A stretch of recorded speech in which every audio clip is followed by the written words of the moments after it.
nuts over there. I am trying to smoke some jerky. Never made smoked jerky before. I'm trying to get a nice bed of coals so I can throw little chips on and get just a little bit of heat. Or not so much the heat, I'm trying to get just a little smoke. If I let it go as it is right now, there's a bunch of logs in here that are burned down pretty much completely to nice bed of coals. That's what I'm trying to get anyways, nice bed of coals. If I can get a nice bed of coals, it's easy to control the temperature. Because if you have a lot of logs in there and you're trying to choke the temperature down, you're going to get a lot of creosote-y, stinky, really harsh smoke. And I don't want that. I want nice, clean smoke. So if I have a nice cool bed of coals in there, once my temp gets down to about 150 or so, maybe 100, I can start throwing on chips. And once I get chips in there, I can, yeah, there it is. I can throw chips on, and it won't put off too much heat. It'll just put off a lot of smoke, and that's what I want, just clean smoke. I had it up to about 700 degrees earlier, so I was trying to get a nice bed of coals, right? A long-lasting bed of coals. So I put on a whole ton of wood, about 2 logs and a whole million little scraps and a board and everything.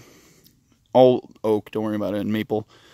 Once I start actually smoking, I'm going to use probably cherry, hickory. I have a blend of hickory pellets, actually, hickory, oak, and pecan. That's what they use down south a lot and in Texas. The hickory gives it nice flavor. The oak's real mild. It's good for beef. The mesquite, actually, I'm sorry, it's mesquite instead of oak. It's mesquite, hickory, and I think maple. Maybe it's oak instead of maple, but either way. So it'll taste really good. I've never made jerky on the smoker before. I've used the same marinade roughly before. I kind of soul food do it. I don't really follow an exact recipe, but the same ingredients go in every time, so it tastes the same. It's just slightly different. But anyway, I had the thing ripping so damn hot earlier. The paint on here started coming off. I opened up the smoker and there was about 2-foot flame shooting out everywhere. So I was like, holy crap, that's way too hot. The reason for that was when I parked it last time, I didn't open my grease drain and drain it. I forgot to drain it. So the whole thing was just full of grease. And when I parked it, the grease just kind of settled along it. And this side is just slightly lower than the other side. And it's just low enough on the hill right here where I have it parked, right near the house, where I can't put my bulldog jack on it and lift it up to make the drain side lower. So I'm just dealing with a little bit of extra grease running down through. It's actually running through the firebox. It's one thing that I forgot to build into this thing was a drip lip between the cooking chamber and the fire chamber. That would have kept the grease from running back. And if the last time I used it, I would have actually remembered to drain the grease, I would have been okay. But so got my tongs ready. I already cleaned all my grates. It doesn't matter because I'm using, yes, it's food grade 304 stainless. I use these for smoking cheese and anything, veggies or anything where I don't want, geez, there's some of that paint coming off. Ugh, that's not good. Anyway, I use this for cheese or anything like that where I don't want it falling through the grate and getting all over the place. So the jerky, some of it I cut into smaller chunks. I want to make sure this smokes really well, and I'm going to be sharing it at work, and if it's all big chunks, people are going to be grabbing huge hunks of it, and I'm going to run out quickly. So I want everybody to get a little bit. Got my fire poker that I made at work. Stainless 3/8 tubing. Works awesome for poking around the fire and getting it all stirred around and such. I put a second grate in there. Keep the mesh small. I figure if I double up the mesh and I kind of overlap it, all the little smaller coals won't be falling through. It'll kind of hold it a little better, but it'll still let lots of air through. Anyway, I did a lot of work researching and designing. For months I sat there and had notes left and right where I was writing every little thought I had down, any little thing I saw or I read, anything. I kind of added it all together, and I tried making a crazy bastardization of it. But I made a huge air inlet. I stole the idea for the door mechanism from my friend Phil. He made something similar on his. I just added a little stop at the top there. So when it's at the top of the stroke, it won't just, you know, keep moving around like a locomotive. It'll just, I know once it's all the way up, it'll seal well. And I got my air gate. I made a stop on both sides so it stops open, stops closed. And I, see, there's the grease coming out the bottom. Jeez. So I got to clean that up anyways. But the air gate being oversized like that lets in lots of air. So I have nice complete combustion. It doesn't taste all creosoty and funky. And I made the door out of 1/2 inch, so it's nice and heavy duty. The rest of the cooking vessel is 1/4 inch. I figured I don't have to worry about the heat retention in there so much. The body of the smoker, though, is 3/8. I got lucky at work, and there was one in the scrap bin. It was something we were building, I can't really say, but something we were building was 3/8 walls. But that's what it looks like. I put a fire plate in there, kind of, to keep the fire from just coming right out of the firebox and licking straight upwards. It kind of is forced down the tube here.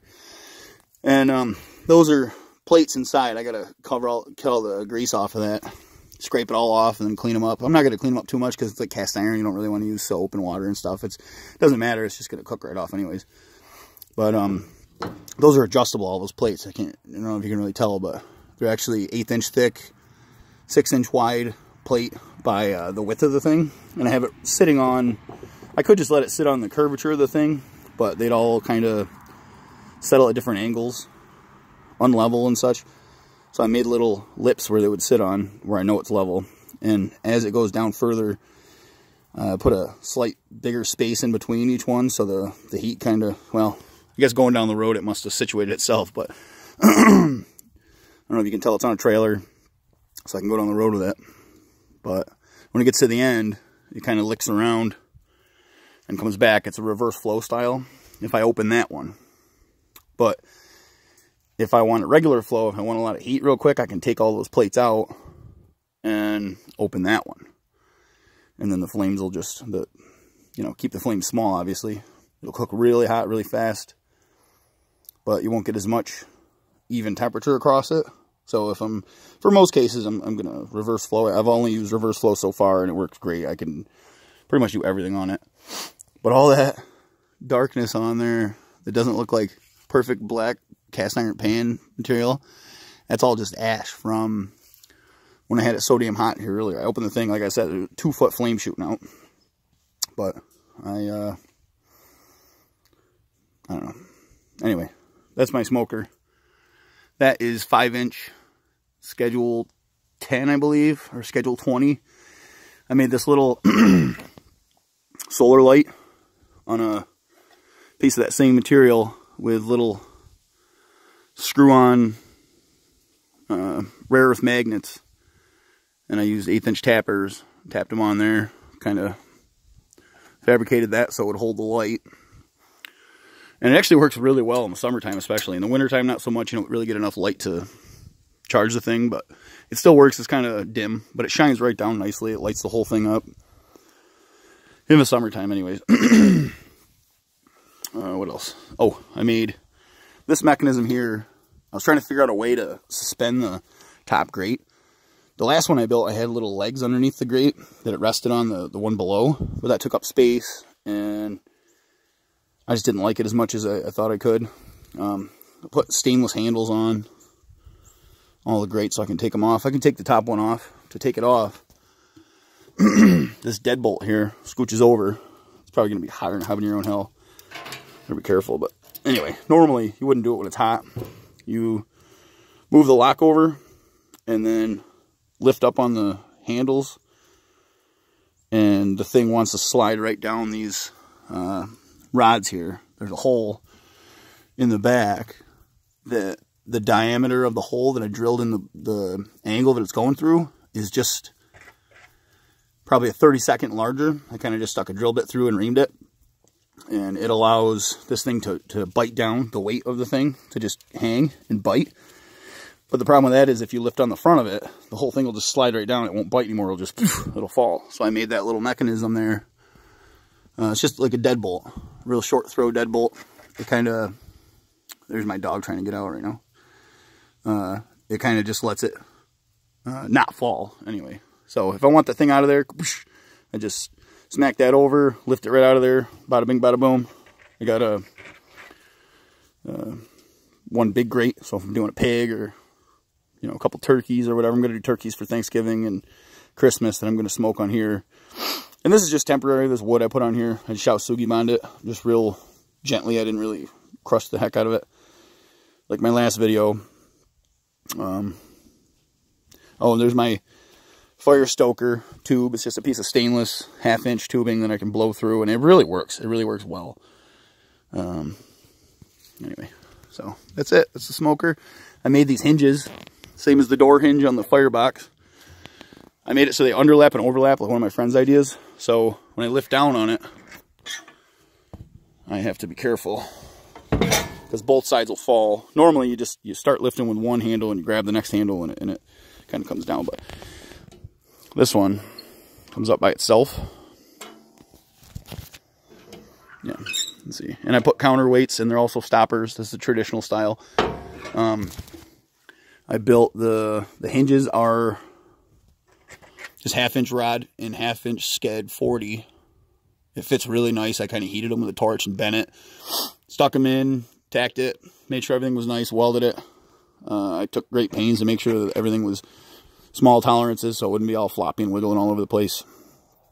The underlap, overlap, the thing sits so tightly. I'll go into another video, I'll talk about that, but I used an oven to anneal it while it was tacked. I kind of stretched it and heated it and bent it and got it around so tight that once this thing's latched,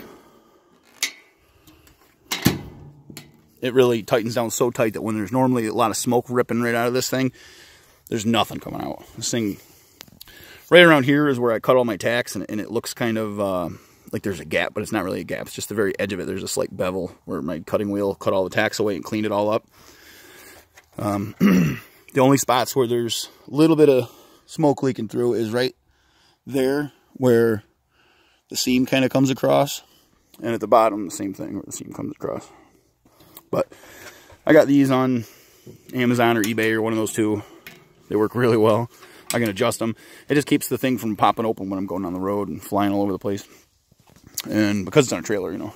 And I put bungee cord here on a screw eye or bolt eye so I can latch it on the handle so the handle doesn't come flying open and all my firebox and all that stuff comes shooting out going down the road. Same idea. So this one, let me grab my handle here. There's a cooktop. I can put pot of whatever I want in there. This is on little rails, kind of, so it keeps, so there's less surface tension anyways. Right now, because all the grease and everything I got in there, like I said, I didn't really drain it well enough last time. That's coming with it. Normally, this slides separate from this, and this just stays right in. This is the ash pan. I put a gusset in the front, a gusset in the back, all the way around there, like a half circle, kind of. Oh, and there's a butterfly in the back, too. So I can adjust I can choke off the heat. Right here, it's spring-loaded, so it keeps tension on it. Choke it right off. That's full closed. Boom. No big deal. Full open. That's my idea, actually. Kind of stole that idea from things I've seen in the past, but I've never seen that on a smoker before. So if I'm wrong, correct me. I put little stoppers here so I can pull the basket out and it'll kind of hang and catch itself. So I can start the fire easier, then I can just push it back in. But and there's also a plate in the back of the, like I said, it's coming with it, but normally it doesn't. Normally it just slides right along. But there's a plate back here that this thing rests against. So as I'm pushing that in, it's going with it. See? I made this so it has a little hook so I can grab and pull, and a little concave spot so I can push with it also. I put lifting eyes on because when I put the thing on the trailer, I had to, there's a whole bunch of crap I went through it involved with that, but I had to put it on this plate so it dispersed the weight across the frame, and I put a lifting eye on the plate itself. I put the plate on the trailer and then welded that on in a few spots, and then I made the wheel wells, and I put the smoker. I had to crane the thing onto the thing, make sure it was balanced well. I went to the tongue and lifted it, and still held this with the crane so it wouldn't fall, obviously. I lifted it, made sure it was balanced well. It doesn't look like it, but it is actually about ½ inch forward of the wheel centers. So most of the weight is right over the wheels, but ever so slightly the front. So it kind of takes up this weight in the front here. The front takes the weight. It's balanced extremely well. I can lift it up and move it around by myself, but going on the road, it tracks like a dream. Anyway, so that's it. I'm closing it up. I'm getting a nice bed of coals so I can do this jerky. I'll show the jerky video next. Thanks for watching.